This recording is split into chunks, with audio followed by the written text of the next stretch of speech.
দর্শক, আসসালামু আলাইকুম। দর্শক, একটা খুবই গুরুত্বপূর্ণ খবর। আপনারা ইতিমধ্যে জানেন যে শেখ হাসিনা 5ই আগস্ট ভারতে পালিয়ে যাওয়ার পরে তিনি দিল্লিতে অবস্থান করছিলেন। ইতিমধ্যে তাকে দিল্লি থেকে সরিয়ে নেওয়া হয়েছে নিরাপত্তা কারণে কলকাতায়, এবং কলকাতায় তাকে সরিয়ে নেওয়া হয়েছে এই ব্যাপারটা স্পষ্ট করেছেন বেশ কিছু গণমাধ্যম, এবং কলকাতারও কিছু গণমাধ্যম এই খবরটি স্পষ্ট জানিয়েছেন। তবে কলকাতায় হাসিনা কিন্তু চুপচাপ বসে নেই। সেখানে গিয়ে কিন্তু বিভিন্ন ধরনের নেতাকর্মীদের সাথে বৈঠক করছেন এবং মিটিং করছেন।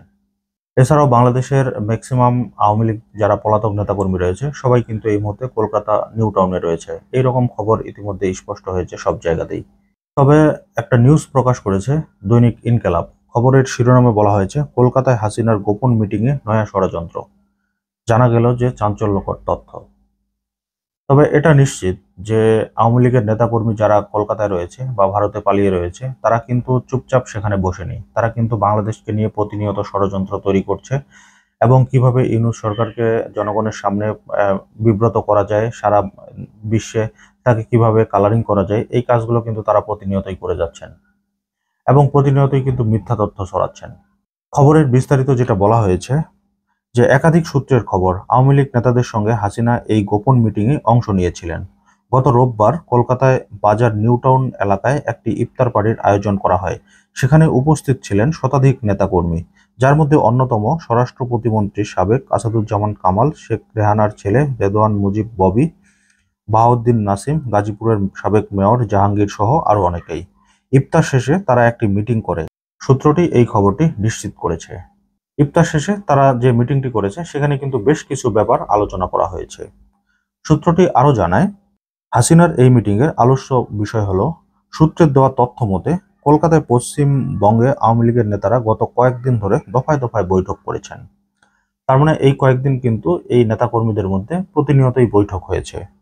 তাদের মূল টার্গেট হলো ইউনূস সরকার ও বাংলাদেশ সেনাবাহিনীকে প্রশ্নবিদ্ধ করা, যেটা তারা প্রতিনিয়তই করে আসছে, আপনারা দেখেছেন। আর এই সুযোগে দেশকে অস্থিতিশীল করার মাধ্যমে দেশের ভিতরে ঢুকে পড়া। শুধু এতটুকুই নয়, আসন্ন ঈদে নেওয়া হয়েছে নতুন প্ল্যান এবং নতুন ষড়যন্ত্র, যেটি এই মিটিংয়ে করা হয়েছে।